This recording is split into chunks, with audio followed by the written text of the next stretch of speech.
Ousmane Sonko's release on bail was cheered by supporters of the opposition leader after days of violent protests in Senegal, which left at least a dozen people dead, according to Amnesty International. The human rights group is calling on the government to bring those responsible for the violence to justice. There's 12 individuals, most of them aged under 20, died in the context of the policing of the protest.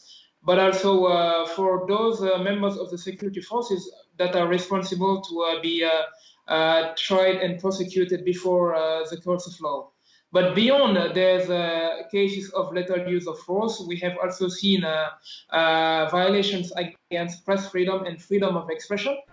Sonko's release on bail Monday came after he was indicted on a rape charge that he and his supporters say is politically motivated. Free Ousmane Sonko, free him. He is a political hostage, Sonko blames his arrest on President Macky Sall, whom he says is trying to sideline him before the 2024 presidential election. Sall defeated Sonko, among others, in the 2019 election to win a second term in office. The opposition leader is calling on supporters to continue their protests. We call on the Senegalese people and the youth in particular not to let up on mobilizing, not to break up this exceptional mobilization.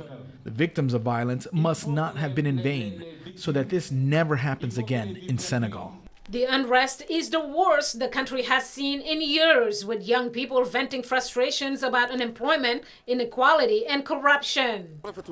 We don't care about Sonko or Macky Sall. What we care about is to earn a living. That is what we use to manage our families, our children. They need to think about that because just like them, we are Senegalese. We must not burn the country. It is not worth it.